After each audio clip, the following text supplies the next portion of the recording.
ঈদে যাত্রীচাপ সামাল দিতে প্রস্তুত রেল কর্তৃপক্ষ। বহরে যোগ হচ্ছে অতিরিক্ত ইঞ্জিন ও বগি। সেবা নিশ্চিতে নেওয়া হয়েছে বিশেষ ব্যবস্থা। যে ট্রেনগুলো সাধারণভাবে বিলম্ব হয় সেইগুলো বিশেষভাবে মনিটর করে যাতে এই ঈদের উপলক্ষে বিলম্ব পরিহার করা যায় তার জন্য আমরা ব্যবস্থা নিয়েছি। আসন্ন ঈদুল আজহা উপলক্ষে আমাদের যাত্রীদেরকে নিরাপত্তার জন্য সবাই যৌথভাবে দায়িত্ব পালন করবেন। বাসের আগাম টিকিট বিক্রি নিয়ে নৈরাজ্য, বাড়তি ভাড়া আদায় সহ টিকিট কালোবাজারের অভিযোগ। পুরো টিকিটগুলো সাধারণ মানুষের জন্য নাই। এখানে লাগানো আছে 22-23 তারিখ সিট নাই। এখন আসলে আমাদের প্রশ্ন হলো এই সিটগুলো কোথায় গেছে? সরকার যেটা নির্ধারিত করে দিয়েছে সেটাই ভাড়া নিবে তারা। 400 টাকা টিকিট 600 টাকা চাচ্ছে। দেখছিলেন সময়ের বিশেষ শিরোনাম। সন্ধ্যার সময়ের সঙ্গে আছি আমি পারমিতা হিম এবং আমি সৌমিত্র শুভ্র। এবার অন্যান্য শীর্ষ সংবাদ। মক্কায় মসজিদে ট্রেন ছিঁড়ে 107 জন নিহতের ঘটনায় তীব্র সমালোচনার মুখে সৌদি সরকার। তদন্ত শুরু, আহত 40 বাংলাদেশি সবাই শঙ্কামুক্ত, নিখোঁজ নেই কেউ। রাজধানীর বনশ্রী একটি বাসা থেকে 10 শিশু উদ্ধার, নারী সহ আটক 4। নিজেদের এনজিও কর্মী বলে দাবি। জাতির জনকের স্বপ্ন বাস্তবায়ন করে বিশ্বসভায় মাথা উঁচু করে এগিয়ে যাচ্ছে বাংলাদেশ। গণভবনের শিশু কিশোরদের মাঝে পুরস্কার বিতরণ করে প্রধানমন্ত্রী। বর্ধিত ভ্যাট প্রত্যাহারের দাবিতে আজও রাজধানী সহ দেশের বিভিন্ন এলাকায় বেসরকারি বিশ্ববিদ্যালয় শিক্ষার্থীদের বিক্ষোভ, সড়ক অবরোধ। এবং দেশে চামড়াজাত পণ্যের চাহিদা মেটাতে হচ্ছে আমদানির মাধ্যমে। দক্ষ জনশক্তি ও পুঁজির সরবরাহ বাড়ানোর তাগিদ ব্যবসায়ীদের।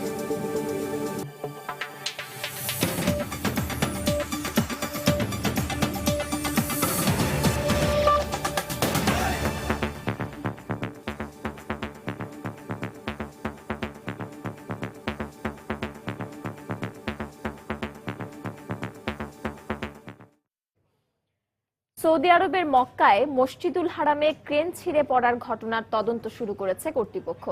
মুসলমানদের পবিত্র এই স্থানের নিরাপত্তা নিয়ে সমালোচনার মুখে এই উদ্যোগ নিল সৌদি সরকার। এর আগে শুক্রবার স্থানীয় সময় সন্ধ্যার দিকে এ দুর্ঘটনায় নিহত হন অন্তত 107 জন হাজি। আহত হয়েছেন 230 জন। আহতদের মধ্যে 40 জন বাংলাদেশি রয়েছেন। মক্কায় প্রচন্ড ঝড়ের কারণেই ক্রেনটি ছিঁড়ে পড়ে বলে জানায় সৌদির সিভিল ডিফেন্স এজেন্সি।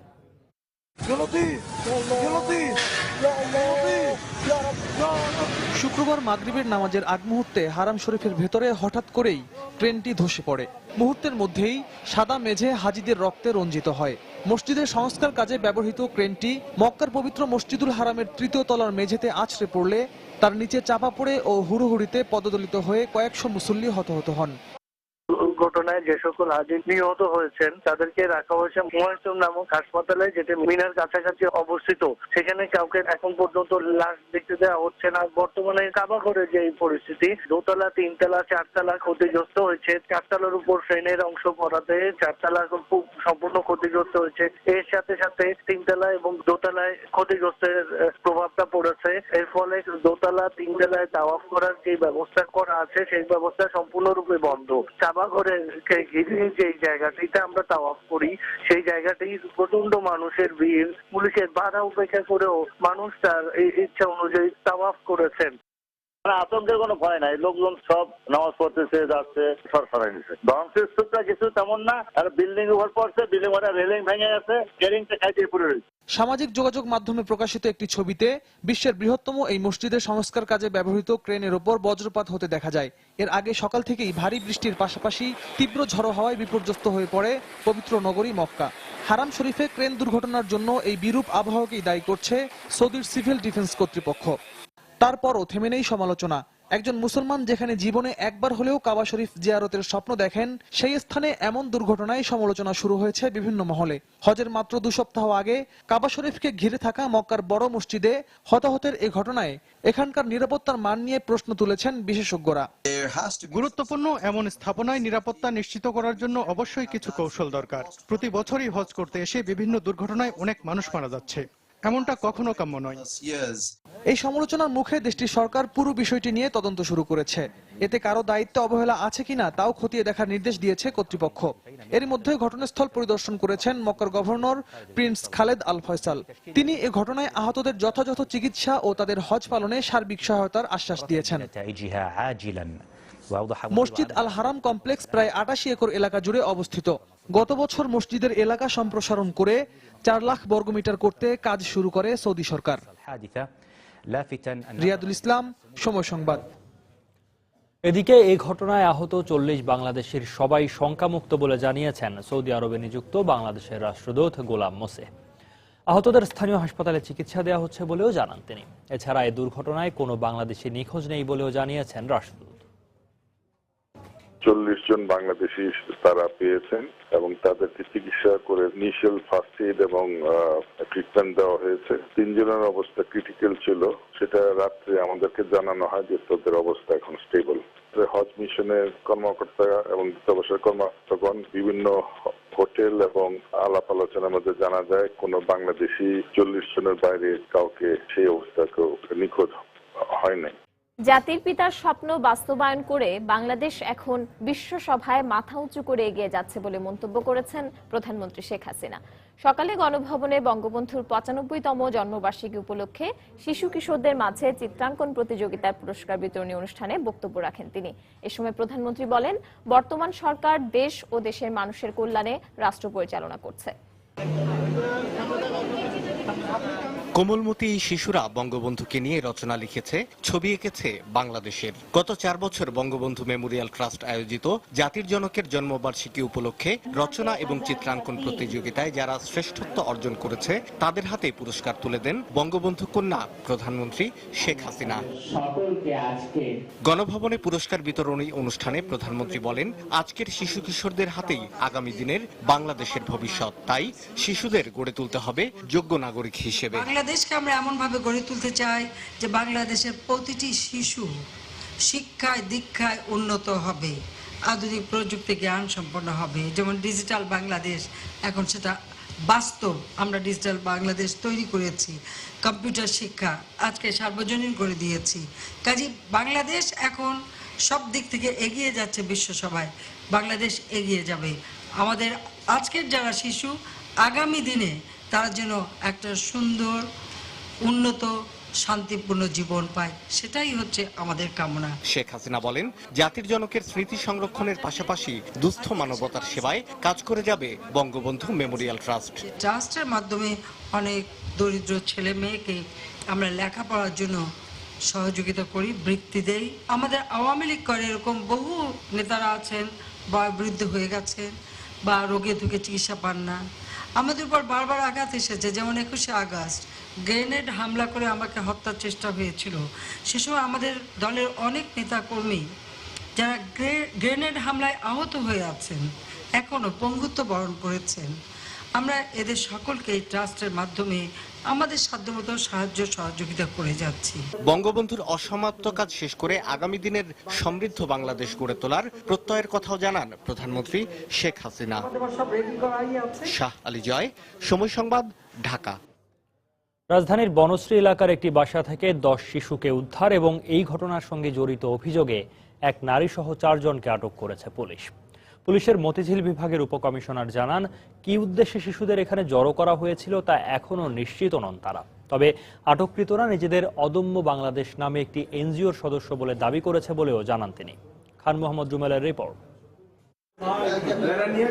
বনশ্রী এলাকার একটি আবাসিক ভবনের ৬ তলায় আটক রয়েছে বেশ কয়েকজন শিশু। এমন খবরের ভিত্তিতে সেখানে অভিযানে যায় রামপুরা থানা পুলিশের একটি দল। পরে সেখান থেকে উদ্ধার করা হয় বিভিন্ন বয়সী ১০ শিশুকে।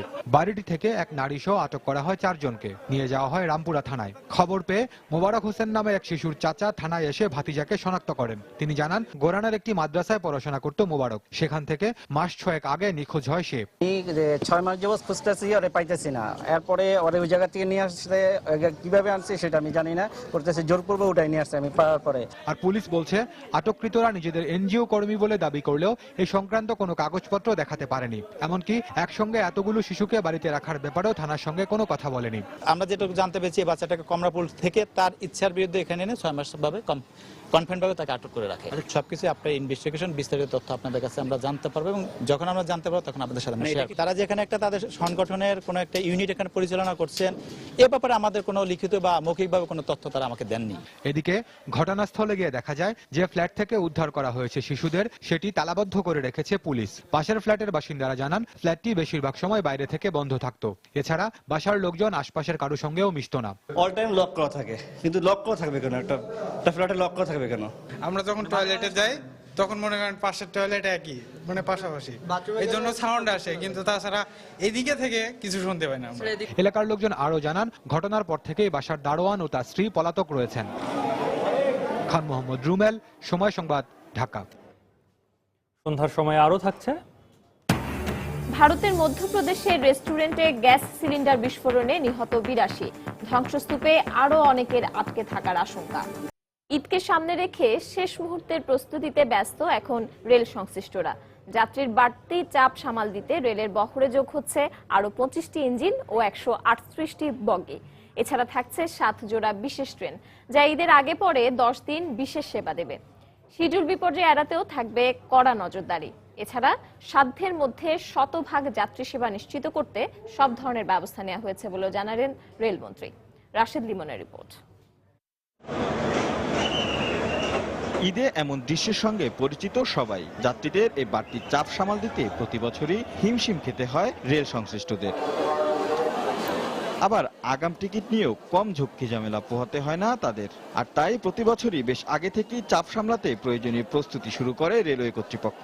এরই মধ্যে ঘোষণা করা হয়েছে রেলের আগাম টিকিট বিক্রির দিনক্ষণ। এদিকে রেলের ওয়ার্কশপগুলোতে চলছে শেষ মুহূর্তের প্রস্তুতি। বর্তমানে চালু 119টি ইঞ্জিনের সঙ্গে যোগ হচ্ছে বাড়তি 25টি ইঞ্জিন।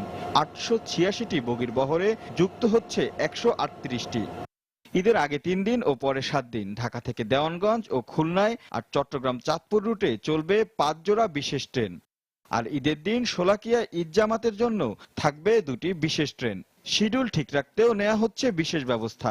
যে ট্রেনগুলো সাধারণভাবে বিলম্ব হয় সেইগুলো বিশেষভাবে মনিটর করে যাতে এই ঈদের উপলক্ষে বিলম্ব পরিহার করা যায় তার জন্য আমরা ব্যবস্থা নিয়েছি। টিকিট কালোবাজারি বন্ধে ও যাত্রী নিরাপত্তায় থাকছে বিশেষ নজরদারি। ঈদ উপলক্ষে কোনো সময় একটু কালোবাজারি, বাউকান পাড়ি, মলম পাড়ির একটু দৌড়ত্ব বাড়ে। আমাদের আরএনবি এবং জিআরপি তো আছে, সাথে সাথে পুলিশ, র্যাব যাত্রীদেরকে নিরাপত্তার জন্য সবাই যৌথভাবে দায়িত্ব পালন করবেন। এছাড়া ভোগান্তি কমাতে পরবর্তী সময়ে ই টিকিটিং এর মাধ্যমে আরো বেশি টিকিট বিক্রি করা হবে বলেও জানান রেলমন্ত্রী। সাশ্রয় এবং তুলনামূলক আরামদায়ক হয় রেলের প্রতি মানুষের ঝোঁক বরাবরই একটু বেশি উৎসব পার্বণে, যা সবসময় চোখে পড়ার মতো। আর তাই আসছে ঈদুল আজহাকে সামনে রেখে যাত্রী সেবা শতভাগ নিশ্চিত করতে সাধ্যের মধ্যে নিজেদের সবটুকু প্রস্তুতি সেরে ফেলেছে রেলওয়ে কর্তৃপক্ষ। রাশেদ লিমন, সময় সংবাদ, ঢাকা। এদিকে চট্টগ্রাম থেকে দেশের 64টি রুটে চলাচলকারী বাসের ঈদের অগ্রিম টিকিট বিক্রি নিয়ে চরম নৈরাজ্য সৃষ্টি হয়েছে।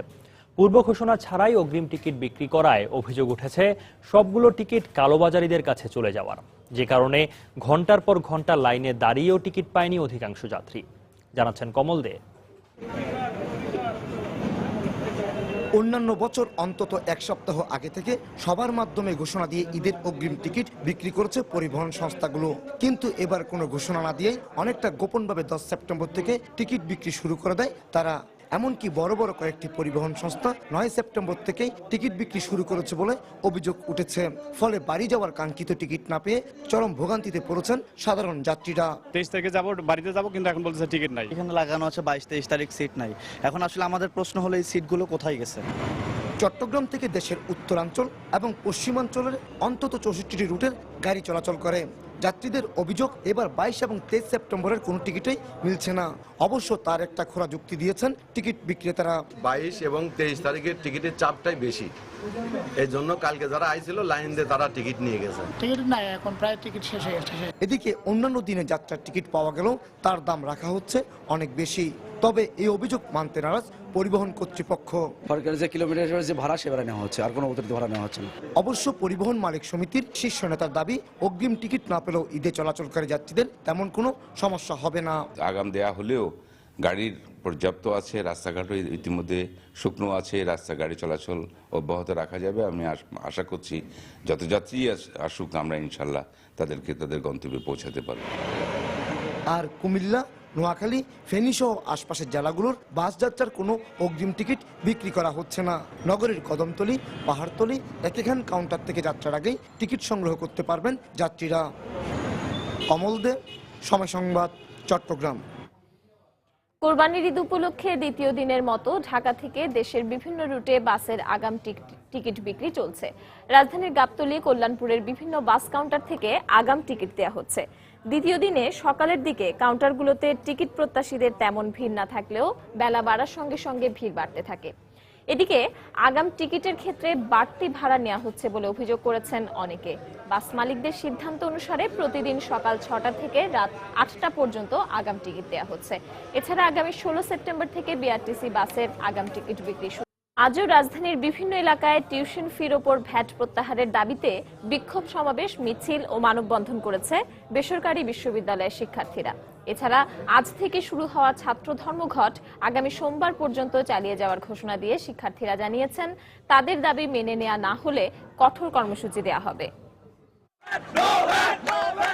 বেসরকারি বিশ্ববিদ্যালয়ের উপর আরোপিত বর্ধিত ভ্যাট প্রত্যাহারের দাবিতে ধারাবাহিক কর্মসূচির অংশ হিসেবে শনিবার রাজধানীর কলাবাগান থেকে বিক্ষোভ মিছিল বের করেন শিক্ষার্থীরা। মিছিলটি বিভিন্ন সড়ক প্রদক্ষিণ করে ধানমন্ডি 27 নম্বরে এসে জড়ো হয়। সেখানে মানববন্ধন করা হয়। ধানমন্ডি এলাকার সব বেসরকারি বিশ্ববিদ্যালয়ের শিক্ষার্থীরা এতে অংশ নেন। বলা হচ্ছে যে ভার্সিটি কর্তৃপক্ষ দিবে, কিন্তু ভার্সিটি কর্তৃপক্ষ যখন তাদের দাবি পারবে না তারা পূরণ করতে, তখন তারা আমাদের টিউশন ফিটা বাড়িয়ে দিবে। শিক্ষার সাথে কোনো রাজনীতি, কোনো ভেট চলবে না। মন্ত্রীরা, এমপিরা বিনা শুল্কে গাড়ি আনছেন, সেদিকে উনি তাকান না। যেখানে সরকারি ইউনিভার্সিটিতে আপনি সিট বাড়াতেও পারছেন না, আবার সেদিকে আপনি বেসরকারি খাতটাকে ধ্বংস করে দিচ্ছেন। একই দাবিতে শুক্রবারে ক্যাম্পাসের সামনে বিক্ষোভ সমাবেশ করে ড্যাফোডিল ইন্টারন্যাশনাল ইউনিভার্সিটির শিক্ষার্থীরা। এছাড়া রাজধানীর বনানী এলাকায় মিছিল সমাবেশ করেন বিভিন্ন বিশ্ববিদ্যালয়ের শিক্ষার্থীরা। আমাদের এক দাবি, এক আন্দোলন, ব্যাট উঠাতেই হবে। ব্যাট যদি না উঠান আমরা তীব্র থেকে তীব্র আন্দোলনে যেতে বাধ্য হব। এদিকে দুপুরে বনানীতে নর্দার্ন ইউনিভার্সিটির শিক্ষার্থীদের একটি বিক্ষোভ মিছিল কাকলি মোড়ে কামাল আতাতুর্ক সড়কে অবস্থান নেয়। এই সময় বনানী থানার ওসির নেতৃত্বে বিক্ষোভকারীদের পরিচয়পত্র যাচাই করা হয়। এ সময় শিক্ষার্থীরা অভিযোগ করেন, আন্দোলন বানচাল করতে পুলিশ অপপ্রচারে নেমেছে। আমাদের ন্যায্য দাবিকে তারা অন্যদিকে ঘুরিয়ে দেওয়ার জন্য তারা চেষ্টা করবে। আমাদের এখানে সাধারণ স্টুডেন্ট ব্যতীত বাইরের কোনো স্টুডেন্ট নাই। এখানে হয়তো কোনো নিষিদ্ধ সংগঠনের কোনো সদস্য ছাত্রদের সাথে মিশে হয়তো দেখা যাচ্ছে ছাত্রদেরকেই ভিক্টিমাইজ করতে পারে। এই কারণে আমরা নাম জিজ্ঞাসা করে তাদের আইডেন্টিফিকেশন নিয়ে নিশ্চিত হচ্ছি যে তারা ইউনিভার্সিটির ছাত্র। বেসরকারি বিশ্ববিদ্যালয়ের চলমান অচলাবস্থা নিরসনে প্রধানমন্ত্রীর হস্তক্ষেপ কামনা করেন আন্দোলনকারীরা। ইজাদ শৌমিক, সময় সংবাদ, ঢাকা। বর্তমান সরকারের আমলেই আইনজীবী সহকারী আইন পাশ করা হবে বলে জানিয়েছেন আইনমন্ত্রী আনিসুল হক। সকালে সুপ্রিম কোর্ট প্রাঙ্গণে বাংলাদেশ আইনজীবী সহকারী সমিতির ৪র্থ মহাসম্মেলনে তিনি এ ঘোষণা দেন। এ সময় বক্তারা আরও বলেন, সরকার বিচার বিভাগকে প্রভাবিত করছে এ অভিযোগ সঠিক নয়, কারণ বিচারহীনতার সংস্কৃতি থেকে বেরিয়ে আসতে কাজ করছে সরকার। মনে রাখতে হবে, আমরা আইনজীবীরা কাজ করি সাধারণ জনগণের জন্য। সাধারণ জনগণ যদি আমাদের দ্বারা উপকৃত না হয়, সাধারণ জনগণ যদি আমাদের দ্বারা নিষ্পৃষিত হয়, তাহলে যতই আইন করেন এই সমস্ত আইনের কোনো দাম থাকবে না। বর্তমান সরকার কোনো ফরমাইশি বিচার করে না, কোনো ফরমাইশি তদন্ত করে না। বর্তমান সরকার বিচার না করার সংস্কৃতি থেকে বেরিয়ে আসার জন্য, ন্যায় বিচার প্রতিষ্ঠা করার জন্য, প্রতিহিংসা নয় সুবিচার নিশ্চিত করার জন্য সবগুলো বিচার করছে। ৭১-এর ঘাতকদের বিচার বলেন, বঙ্গবন্ধু হত্যার বিচার করেছে, 10টা অস্ত্রের বিচার হয়েছে, 21শে আগস্ট গ্রেনেড হত্যার বিচার হয়েছে, সবগুলো বিচার আমরা করছি। একমাত্র কোনো প্রতিহিংসা নয়, ন্যায় বিচার প্রতিষ্ঠার জন্য। অতীতে ফরমাইশি বিচার হয়েছে, বিচার বিভাগকে প্রভাবিত করার জন্য বহু রকম চেষ্টা হচ্ছে। আমরা বিচার বিভাগকে, শেখ হাসিনার সরকার বিচার বিভাগকে কোনোভাবেই প্রভাবিত করে না। যে আইনটি আছে সেটা আসুক, আমরা আলাপ আলোচনার মাধ্যমে সেটার একটা শেষ পরিণতিতে আনি। আপনারা নিশ্চিন্ত থাকুন, আমার হাতে আপনারা মর্যাদা পাবেন। টাউট বাটপার এদেরকে কোর্ট থেকে বের করে দেওয়ার জন্যই আইন সহকারীদের একটা স্বীকৃতি প্রয়োজন বলে আমি আওয়ামী লীগ সরকারকে ছাত্র শিক্ষক বৈরী সরকার হিসেবে অভিহিত করেছেন বিএনপির স্থায়ী কমিটির সদস্য মাহবুবুর রহমান। সকালে জাতীয় প্রেস ক্লাবে এক গোল টেবিল বৈঠকে তিনি এ মন্তব্য করেন। স্বতন্ত্র পে স্কেলের দাবিতে আন্দোলনরত শিক্ষকদের নিয়ে অবমাননাকর বক্তব্যের সমালোচনা করেন তিনি। শিক্ষাকে আমরা পণ্যে ব্যবহার করছি, পণ্যকে রূপান্তরিত করছি এবং ছাত্রদের উপরে ভেট বসিয়ে দিয়েছি। একটা মুক্ত শিক্ষা আমি মনে করি একটা বিরাট অন্তরায়। এই সরকার ছাত্র বৈরী, শিক্ষা বৈরী। পে স্কেল নিয়ে যে ব্যাপারটা হচ্ছে, তাদেরকে সাংঘাতিকভাবে অবমূল্যায়ন করা হচ্ছে, ইভেন ইউনিভার্সিটি টিচারদের গালাগালি করা হচ্ছে। শিক্ষার অমর্যাদা, শিক্ষকদের অমর্যাদা, ছাত্রদের অমর্যাদা আমাদের একটা কঠিন সংকটে ফেলে দেবে আমি মনে করি। সামাজিক মর্যাদা, তাদের প্রটোকল মর্যাদা, তাদের বেতনের মর্যাদা, সব জায়গা থেকে তাদেরকে একটা অপমানজনক জায়গায় রেখে দেওয়া, এটার আমি মনে করি একটা বিষ প্রতিক্রিয়া হতে বাধ্য। বিনিয়োগ ও উন্নয়ন সব দিকে ছড়িয়ে দিতেই সরকার দেশের বিভিন্ন স্থানে অর্থনৈতিক অঞ্চল গড়ে তোলার পরিকল্পনা হাতে নিয়েছে বলে জানিয়েছেন শিল্পমন্ত্রী আমির হোসেন আমু। দুপুরে রাজধানীর একটি হোটেলে দেশবন্ধু ফাইবার লিমিটেড ও যুক্তরাষ্ট্রের প্রতিষ্ঠান সিমটেক্সের মধ্যে চুক্তি স্বাক্ষর অনুষ্ঠানে বক্তব্য রাখেন তিনি। ফার্মাসিউটিক্যাল ইন্ডাস্ট্রিগুলোকে ফ্যাক্টরাইজ করার জন্য আমরা শিল্প মন্ত্রণালয় থেকে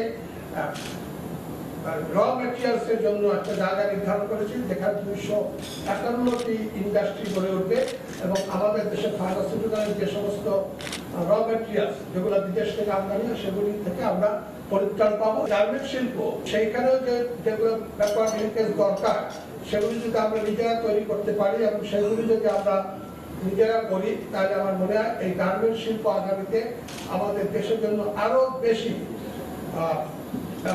আনতে পারবে বৈদেশিক মুদ্রা। চামড়া রপ্তানি করলেও দেশের অভ্যন্তরীণ চামড়াজাত পণ্যের চাহিদা মেটাতে হচ্ছে আমদানির মাধ্যমে। ব্যবসায়ীরা বলছেন, দক্ষ জনশক্তি, উন্নত প্রযুক্তি আর পুঁজির অভাবে গড়ে উঠছে না আন্তর্জাতিক মানের চামড়াজাত পণ্যের প্রতিষ্ঠান। আর চামড়াজাত পণ্য উৎপাদকদের সংগঠন বলছে, বিভিন্ন সুযোগ সুবিধা দিয়ে পোশাক শিল্পের মতো ব্র্যান্ড তৈরি করতে পারলে রপ্তানি বাড়ার পাশাপাশি আমদানি নির্ভরতা কমবে। সানবির রূপলের রিপোর্ট। সারা বিশ্বের 230 বিলিয়ন মার্কিন ডলারের চামড়া ও চামড়াজাত পণ্যের বাজারে বাংলাদেশের অংশগ্রহণ 1%-ও কম। গত অর্থবছরে চামড়াজাত পণ্যের রপ্তানি 24 কোটি 91 লাখ ডলার, যা আগের বছরের চেয়ে 9 লাখ ডলার বেশি। রপ্তানি বাণিজ্যের এই যখন অবস্থা, তখন দৃষ্টি দেয়া যাক অভ্যন্তরীণ বাজারে। চামড়া প্রক্রিয়াজাতকরণ সংগঠনের হিসেবে দেশে অভ্যন্তরীণ চামড়ার বাজার অন্তত 7,000 কোটি টাকার। বর্তমানে চাহিদার 60% উৎপাদন হয় নিজস্ব কারখানায়। এর মধ্যে বাটা 22%, অ্যাপেক্স 8% এবং বাকিটা উৎপাদন করে স্থানীয়ভাবে গড়ে ওঠা কারখানাগুলো। চাহিদার 40% চীন, থাইল্যান্ড সহ বিভিন্ন দেশ থেকে আমদানি নির্ভর।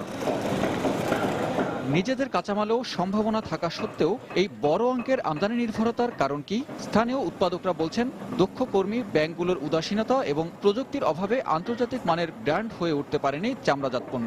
টেকনোলজি আসলে অ্যাভেলেবেল না। ফুটওয়্যার বা স্বয়ংসম্পূর্ণ বেল্টের ফ্যাক্টরি খুব কম আছে আমাদের দেশে। আমরা এক ধরনের কাস্টমারকেই ফিট করতে পারতেছি। আমরা এর বাইরে যে ডিফারেন্ট কিছু করে আরো কয়েকটা কাস্টমার নিব, সেরকম ক্যাপাসিটি আমাদের এই মুহূর্তে নাই। তবে জুতা, বেল্ট, মানিব্যাগ সহ নিত্য ব্যবহার্য বিভিন্ন পণ্যে গুণগত মানের কারণে ক্রেতাদের অগ্রাধিকার দেশি পণ্যে। বিদেশি মালগুলো বেশিরভাগই বিক্রি হয় একটু দেখতে সুন্দর, ফিনিশিং সুন্দর।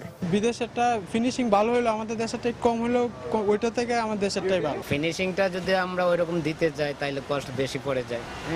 সেই ক্ষেত্রে আবার ওই ইম্পোর্টের রেট বেশি পড়ে। লেদার গুডস অ্যাসোসিয়েশন বলছে, পোশাক শিল্পের মতো বিভিন্ন সুযোগ সুবিধা দিলে চামড়াজাত পণ্যের আমদানি নির্ভরতা কমিয়ে আন্তর্জাতিক মানের পণ্য উৎপাদন সম্ভব। Central bank they should decide যারা ইম্পোর্ট সাবস্টিটিউট করবে তাদেরকে সহজ শর্তে লোন দেওয়া উচিত। এছাড়া বিদেশি চামড়াজাত পণ্যের উপর আমদানি শুল্ক বাড়ালে স্থানীয় উৎপাদনকারীরা আরও উৎসাহিত হবে বলে মত দেশি প্রতিষ্ঠানগুলোর। সানবির রূপল, সময় সংবাদ, ঢাকা।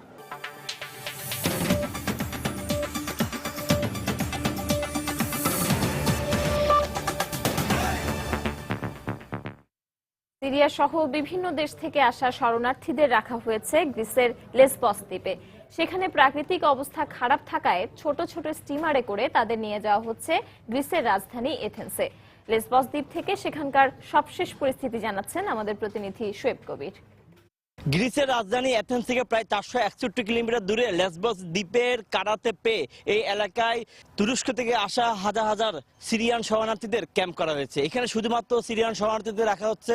আজকে সকাল থেকে প্রায় শতাধিক সিরিয়ান নাগরিক এখানে তারা রেজিস্ট্রেশন করেছেন এবং তাদেরকে পুলিশ যেটি জানিয়েছে শেষ পর্যন্ত তাদেরকে রেজিস্ট্রেশন করার পরে বাই স্টিমার করে তাদেরকে এথেন্সে পাঠিয়ে দেওয়া হচ্ছে। এবং এখানকার প্রাকৃতিক আবহাওয়া খুব খারাপ। কিছুক্ষণ আগেও এখানে ধুলোঝড় হয়েছে এবং বৃষ্টি হচ্ছে, যে কোনো সময় ঠান্ডা নেমে আসতে পারে। এবং অন্যান্য দেশের নাগরিক যারা আছে আফগানিস্তান, পাকিস্তান, লিবিয়া সহ তাদেরকে রাখা হচ্ছে মরিও নামে আরেকটা ক্যাম্প, যেটি এখান থেকে প্রায় 2 কিলোমিটার দূরে। এবং এইসব শরণার্থী যারা আছেন তারা মলিবোজ নামে একটি এলাকা, যেটি এই ক্যাম্প থেকে প্রায় 60 কিলোমিটার দূরে সাগরবর্তী একটি এলাকা আছে, সেখান থেকে তাদেরকে আনা হচ্ছে। এবং এইসব শরণার্থীরা যখন ছোট ছোট নৌকা করে সাগর পাড়ে আসতেছে, তখনই এখানকার যারা ভলান্টিয়ার টিম আছে তারা তাদেরকে যথাসম্ভব তারা খাবার এবং জামা কাপড় দিয়ে তারা সাহায্য সহযোগিতা করতেছে। গ্রিসের লেসবস দ্বীপের কারাতে পে এলাকা থেকে শোয়েব কবির, সময় সংবাদ। ভারতের মধ্যপ্রদেশে একটি রেস্টুরেন্টে গ্যাস সিলিন্ডার বিস্ফোরণে অন্তত 82 জন নিহত হয়েছেন বলে জানিয়েছে স্থানীয় সংবাদ মাধ্যম। শনিবার সকালে মধ্যপ্রদেশের ঝাবুয়া জেলার পেলটওয়াজ শহরে এ দুর্ঘটনা ঘটে। এই ঘটনায় আহত হয়েছেন অনেকেই। বিস্ফোরণে একতলা ভবনটির ছাদ সম্পূর্ণ ধসে পড়ে এবং ধ্বংসস্তূপের নিচে অনেকেই আটকা পড়েছেন বলে আশঙ্কা করা হচ্ছে। পুলিশ জানিয়েছে আবাসিক এলাকায় অবস্থিত এই রেস্টুরেন্টটিতে অবৈধভাবে আতশবাজি মজুত করে রাখা হয়েছিল। মধ্যপ্রদেশের মুখ্যমন্ত্রী শিবরাজ সিং চৌহান ঘটনার কারণ অনুসন্ধানের নির্দেশ দিয়েছেন এবং নিহত প্রত্যেকের পরিবারকে 2 লাখ রুপি ও আহতদের 50,000 রুপি দেওয়ার ঘোষণা দিয়েছেন।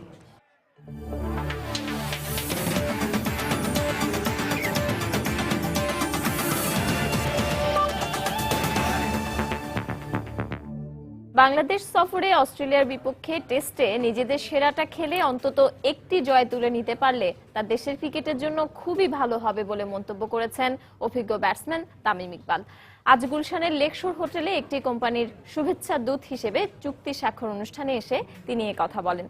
সফরে অজিদের হয়ে কয়েকজন গুরুত্বপূর্ণ ক্রিকেটার না আসায় সিরিজে ভালো করাটা টাইগারদের জন্য সহজ হবে বলেও মনে করেন তিনি। তবে সেদিকে চিন্তা না করে মাঠে ভালো খেলাই প্রধান লক্ষ্য বলে জানান তামিম। দুটোটা টেস্ট খুব ইম্পর্টেন্ট হবে আমাদের জন্য, আর আমরা চেষ্টা করব যে যতটুকু ভালো করে খেলা সম্ভব। ম্যাচ যদি জিততে পারে তাহলে এর চেয়ে ভালো কিছু হইতে পারে না। বাট হ্যাঁ, ওদের কি প্লেয়ার আসতেছে না, এটা ইটস আ পজিটিভ সাইড আমাদের জন্য। বাট তারপরেও ওরা ভেরি প্রফেশনাল ইউনিট, আর আমাদের বেস্ট খেলতে হবে ওদেরকে যদি আমরা হারাতে চাই। সব কিছুর শেষে সবচেয়ে ইম্পর্টেন্ট যে জিনিসটা হলো পারফরমেন্স। আপনি মাঠে কিভাবে খেলেন ওটাই রিফ্লেক্ট করে আর কি। সন্ধ্যার সময়ের এই পর্যায়ে শীর্ষ সংবাদ জানিয়ে দিচ্ছে আরেকবার। মক্কায় মসজিদে ক্রেন ছিঁড়ে 107 জন নিহতের ঘটনায় তীব্র সমালোচনার মুখে সৌদি সরকার। তদন্ত শুরু। আহত 40 বাংলাদেশের সবাই সংখ্যামুক্ত, নিখোঁজ নেই কেউ, জানালেন রাষ্ট্রদূত। ঈদে বাড়তি যাত্রী চাপ সামাল দিতে প্রস্তুত রেল কর্তৃপক্ষ। বহরে যোগ হচ্ছে অতিরিক্ত ইঞ্জিন ও বগি। চট্টগ্রামে বাসের আগাম টিকিট বিক্রি নিয়ে নৈরাজ্য। রাজধানীর বনশ্রীর একটি বাসা থেকে 10 শিশু উদ্ধার, নারী সহ আটক 4, নিজেদের এনজিও কর্মী বলে দাবি। জাতির জনকের স্বপ্ন বাস্তবায়ন করে বিশ্বসভায় মাথা উঁচু করে এগিয়ে যাচ্ছে বাংলাদেশ। গণভবনের শিশু কিশোরদের মাঝে পুরস্কার বিতরণ করে প্রধানমন্ত্রী। এবং বর্ধিত ভ্যাট প্রত্যাহারের দাবিতে আজও রাজধানী সহ দেশের বিভিন্ন এলাকায় বেসরকারি বিশ্ববিদ্যালয় শিক্ষার্থীদের বিক্ষোভ, সড়ক অবরোধ। দর্শক, এই ছিল সন্ধ্যার সময়। যে কোনো খবর পেতে ভিজিট করুন সময়নিউজ.tv আর সঙ্গে থাকুন সময়।